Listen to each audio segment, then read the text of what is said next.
নমস্কার প্রিয় দর্শক, আমি প্রতাপ। আপনারা দেখছেন কাকদ্বীপ টিভি।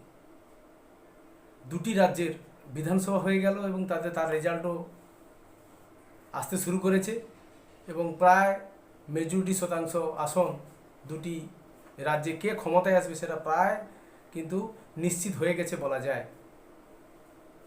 হরিয়ানা এবং জম্মু কাশ্মীর। এই হরিয়ানাতে বিজেপি যেখানে 2014 সালে জিতেছিল, 2019 সালেও জিতেছিল এবং 2024 সালেও জিতল। অনেকে ধরে নিয়েছিল বা এক্সিট পোলও তাই বলছিল যে বিজেপি এখানে ক্ষমতায় আসতে পারবে না, কংগ্রেস ক্ষমতায় আসবে এবং মেজরিটি শতাংশ আসন কংগ্রেস জিতবে। এবং সকাল 9টা পর্যন্ত একই রকম একটা ট্রেন্ড কিন্তু দর্শক আসছিল, কিন্তু সকল ট্রেন্ড এবং এক্সিট পোলের তথ্যকে ভুল প্রমাণ করে বিজেপি তরতরিয়ে কিন্তু সংখ্যাগরিষ্ঠতার পথে এগিয়ে চলেছে। যখন প্রতিবেদনটা তৈরি করছি এখন বিজেপি 49টি আসনে এগিয়ে রয়েছে, জিত এবং 49টি আসনে এগিয়ে রয়েছে। কংগ্রেস সেখানে 36টি আসনে এগিয়ে রয়েছে, জিত এবং এগিয়ে রয়েছে এই নিরিখে। দর্শক, বেলা যত বাড়তে থাকলো 9টার পর থেকে ফলাফল তত পরিবর্তন হতে লাগলো।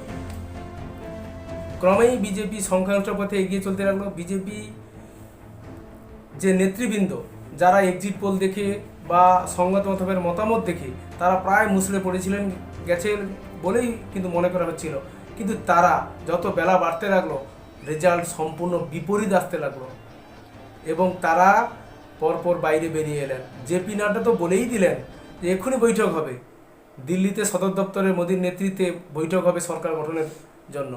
এবং শেষ পর্যন্ত কতটা ফলাফল আসে এটা কিন্তু অবশ্যই আমাদেরকে লক্ষ্য রাখতে হবে।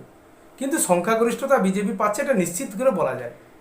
যেখানে 46 আসন, 46টা আসন সরকার গঠনের পেতে হবে, সেখানে বিজেপি কিন্তু ইতিমধ্যে 49টাতে জিত এবং এগিয়ে নিয়ে কিন্তু সংখ্যাটা কিন্তু দাঁড়িয়ে গেছে।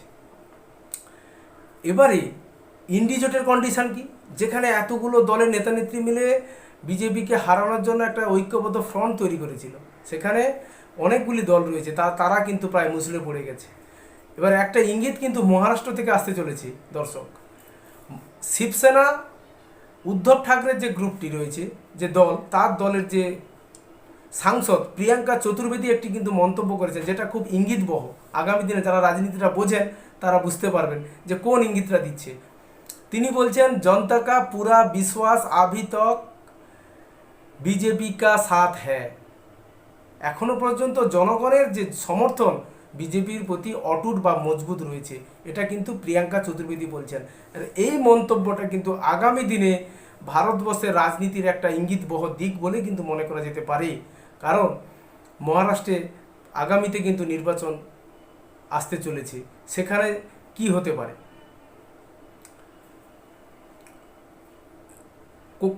এক্সিট পোলগুলোই যেখানে 20টির বেশি আসন দিচ্ছিল না বিজেপিকে, সেখানে সর্বশেষ রেজাল্ট 49 থেকে 50টির আসন কিন্তু বিজেপি এগিয়ে এবং জিত এবং এগিয়ে নিয়ে কিন্তু অবস্থান করছে বিজেপির সিট। লোকসভা ভোটে ইউপি, যেখানে ইউপি এবং আমাদের পশ্চিমবঙ্গের বিজেপির রেজাল্ট খারাপ হওয়ার কারণে কিন্তু বিজেপির অনেকটা শক্তি ক্ষয় হয়ে গেছিল। সেখানে বিজেপি কর্মীরা এবং মুষড়ে পড়ে গেছিলেন যে ক্ষমতাটা কেন হতাশাজনক রেজাল্ট হলো পশ্চিমবঙ্গের ইউপিতে। সেখানে কিন্তু অনেকাংশে দায়ী রয়েছে ইউপিতে অন্য কিন্তু ফ্যাক্টর কাজ করছিল। মানুষ কংগ্রেসে কিন্তু নিজে থেকে ভোট দেয়নি, বিজেপির বিরুদ্ধে কিছুটা ক্ষোভ ইউপিতে তৈরি হয়েছিল। তার জন্য কিন্তু বিকল্প হিসাবে সেখানে অখিলেশ যাদব এবং কংগ্রেসের যে জোট ছিল সেই জোটকে কিন্তু তারা বেছে নেয়। কিন্তু এবারে কি হতে চলেছে? এবারে কিন্তু ইন্ডি জোট আর থাকবে বলে কিন্তু মনে হচ্ছে না, ভেঙে ছত্রখান হয়ে যেতে পারে। কারণ যে এতগুলো দল মিলে যে ঐক্যবদ্ধ ফ্রন্ট গঠনের মাধ্যমে তারা নির্বাচনে লড়বে বলে অঙ্গীকার করেছিল, কিন্তু তারা কোনোভাবেই এটা সক্ষম হয়নি। আজকের যদি জম্মু কাশ্মীরে 370 ধারা লাগু উঠিয়ে দেওয়ার পরেও সেখানে জম্মুতে বিজেপি 29টি আসনে জিত এবং এগিয়ে রয়েছে। সেখানে জম্মুতে কিন্তু হিন্দু প্রধান অঞ্চল, আর কাশ্মীরে হচ্ছে মুসলিম প্রধান অঞ্চল। দর্শক এটা বুঝতে হবে আপনাদের। কাশ্মীরে মুসলিম প্রধান হওয়ার জন্য সেখানে ন্যাশনাল কনফারেন্স, ফারুক আবদুল্লার যে দল, তারা কিন্তু কংগ্রেসের সঙ্গে একটা অ্যালায়েন্স রয়েছে, সেই অ্যালায়েন্স কিন্তু এগিয়ে রয়েছে। এখানে লক্ষণীয় একটা বিষয়, খুব উল্লেখযোগ্য বিষয়, তবে কাশ্মীরে বিজেপি 3টি আসনে এগিয়ে রয়েছে। এই 3টি আসনে এগিয়ে থাকার তত্ত্বটা কীরকম? কারণ কাশ্মীরে তো হিন্দু সম্প্রদায়ের মানুষ কম, নেই বললেই চলে। সেখানে 3টি আসনে ভোট দিল কারা?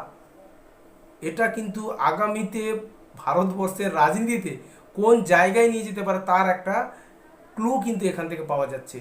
তবে কাশ্মীরে যে 3টি আসনে ভোট হচ্ছে, বিজেপি এগিয়ে আছে, সেখানে কারা ভোট দিল বিজেপিকে, এটাও কিন্তু একটা বিষয়। আর এই ফলাফল এই লোকসভার পরে মুছড়ে পড়া বিজেপিকে অনেকাংশে চাঙ্গায় করবে এবং প্রচুর অক্সিজেন দেবে, যে অক্সিজেনের জন্য কিন্তু আজকে যখন সকাল 9টায় দর্শক আমরা দেখতে পাই প্রাথমিক যে ট্রেন্ড আসতে থাকে নির্বাচনের রেজাল্টের, সেখানে দেখা যায় আমাদের পশ্চিমবঙ্গে যারা ইন্ডি জোটের শরিক, তৃণমূল কংগ্রেস, কংগ্রেস এবং সিপিএম, এরা তো বিভিন্ন মন্তব্য করতে অভ্যস্ত। শেষ হয়ে গেল বিজেপি, ক্ষয়িষ্ণু হয়ে গেল, বিজেপির প্রতি মানুষ আস্থা নেই, কংগ্রেস জিন্দাবাদ, কেউ বলছে তৃণমূল কংগ্রেস জিন্দাবাদ, কেউ বলছে লেফট ফ্রন্ট জিন্দাবাদ, বিভিন্ন মন্তব্য আসতে থাকে বিভিন্ন মিডিয়া বিভিন্ন জায়গায়। কিন্তু তাদের সবাইকে ভুল প্রমাণিত করে আজকের বিজেপি যে বিপুল জয় হরিয়ানাতে পাচ্ছে এবং জম্মু কাশ্মীরের মতো এলাকায় সেখানে বিজেপি কিন্তু একটি ভালো সংখ্যক সিট কিন্তু তারা জিততে চলেছে। অতএব যারা সকাল থেকে বিভিন্ন মন্তব্য করছিলেন যে বিজেপি শেষ হয়ে যাবে, বিজেপি থাকবে না, বিজেপির প্রতি মানুষের আস্থা উঠে গেছে, তাদের প্রতি সমবেদনা থাকলো। আপনারা চিন্তা করুন, আপনারা ভালো থাকুন। এবারে কি হতে পারে দর্শক? এইবারে যে আসন্ন যে রাজ্যগুলিতে ভোট হবে সেখানে কিন্তু চাপ বেড়ে গেল। রাহুল গান্ধী জোটের নেতা হিসাবে যে ছড়িটা ঘোরাচ্ছিলেন, অখিলেশ যাদব বলবেন না আপনি থামুন না, আপনি তো অনেকটা করেছেন, এই তো হরিয়ানাতে পারলেন না, কাছে তরি তো তীরে এসে তরি ডুবিয়ে ফেললেন, একটু থামুন। এখানে আমাদের পশ্চিমবঙ্গের দল রয়েছে তৃণমূল কংগ্রেস, তারা নেতৃত্ব দিতে চায়, যে ইন্ডি জোট আছে তার নেতৃত্ব দিতে চায় তারাও কিন্তু মুচড়ে পড়েছে। অতএব আমাদের পশ্চিমবঙ্গের তৃণমূল কংগ্রেসের উপরে কিন্তু চাপটা যথেষ্ট বাড়লো। কারণ আগামীতে এইভাবে যদি নির্বাচনগুলো এগিয়ে যেতে থাকে তবে রাজ্যসভাতে কেন্দ্রের বিজেপি সরকারের গরিষ্ঠতা কিন্তু অনেকাংশে বেড়ে যাবে। সেক্ষেত্রে বিভিন্ন আইন, বিভিন্ন বিল পাস করার ক্ষেত্রে তাদের অসুবিধা থাকবে না। কিন্তু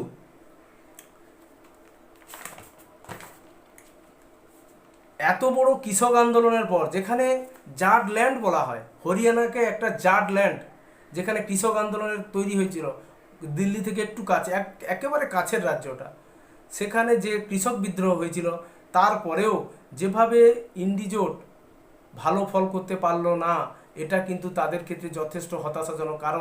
কারণ 2014 সালে বিজেপি ক্ষমতায় ছিল, 2019 সালে ক্ষমতায় ছিল, 2024 সাল, সেখানে পর্যন্ত কিন্তু আমরা জানি যে কোনো সরকার যখন তার বেশি বছর ক্ষমতায় থাকে তার বিরুদ্ধে একটা শাসক বিরোধী হাওয়া কিন্তু প্রচণ্ড পরিমাণে কাজ করে। সেটাকেও কাজে লাগাতে পারলো না এই ইন্ডি জোটের পিন্ডি একেবারেই চটকে গেছে। 2000 যে কংগ্রেস জেতার আশা করেছিল প্রচণ্ড পরিমাণে, তারা প্রায় ধরে নিয়েছিল কারা মুখ্যমন্ত্রী হবে, কংগ্রেসের মধ্যে কে মুখ্যমন্ত্রী হবে এটা নিয়ে তাদের মধ্যে দড়ি টানাটানি শুরু হয়ে গেছিল। ভূপেন্দর সিং হুদা এবং রণদীপ সিং সুরজওয়ালা এবং আরেকজন নেত্রী, তার 3 জনের মধ্যে তো ক্ষমতা দ্বন্দ্ব তৈরি হয়ে গেছিলো কে মুখ্যমন্ত্রী হবে। কংগ্রেস জিতলে আমি মুখ্যমন্ত্রী, সে বলছে আমি মুখ্যমন্ত্রী হব। যে হুদা 72 বছরের বেশি বয়স, তিনিও বলছেন আমিও মুখ্যমন্ত্রী হব। সব আশায় গুড়ে বালি পড়ে গেছে, কারণ জনতা তাদের দিকে কোনোরূপ মতামত দেয়নি। তবে দর্শক একটা বিশেষ উল্লেখ্য বিষয়, এই যে দুটি রাজ্যে নির্বাচন হলো, জম্মু কাশ্মীর হচ্ছে জঙ্গি প্রবণ পাকিস্তান কর্তৃক উপদ্রুত অঞ্চল, পাকিস্তান জঙ্গি পাঠিয়ে উপত্যকাকে শান্তি বিঘ্নিত করে। কিন্তু হরিয়ানাতে একটাও তো কোনো ভোটের অভিযোগ আসেনি, মারধরের ঘটনা ঘটেনি, গুলি চলেনি, কোনোভাবে লাশ পড়েনি, ভয় দেখানো, চমকানো, ভিটেমাটি ছাড়া করা, বাড়ি ছাড়া করা, হুমকি দেওয়া, এরকম তো কোনো জিনিস দেখা যায়নি দর্শক। তা আমাদের এখানে ঘটে কেন এটা এইরকম? ভোট এলেই চমকানো ধমকানো, মারধর, হিংসা, লাশ, এই ধরনের সংস্কৃতি আমাদের এখানে। যেরকম প্রতিমা, আমরা যখন পুজো করি তখন প্রতিমাগুলো মালা থাকে, তো এটা একটা প্রথা এবং থাকবেই অবশ্যই। এখানে আমাদের পশ্চিমবঙ্গে নির্বাচন হলে লাশ, মারধর, হুমকি দেওয়া, ভয়ভীতি প্রদর্শন করা, ঘর ছাড়া করা, যে যে জীবিকায় আছে তাকে সেই জীবিকাতে প্রেসারাইজড করা এবং তার ভোটটা সুকৌশলে নেওয়া। কই ওখানে তো ঘটেনি। ওখানে তো জনগণ নিরপেক্ষ এবং শান্তিতে যাকে মনে করেছে তাকে ভোট দিয়েছে, তার ভিত্তিতে কিন্তু আজকে বিজেপি সরকার ক্ষমতায় এসছে।